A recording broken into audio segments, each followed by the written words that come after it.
This is my Defender 130 rolling chassis, if you like. It's now actually a driving chassis.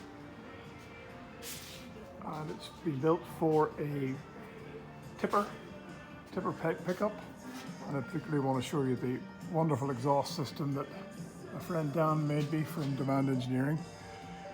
The exhaust downpipe is on the right, which is unusual for a Land Rover.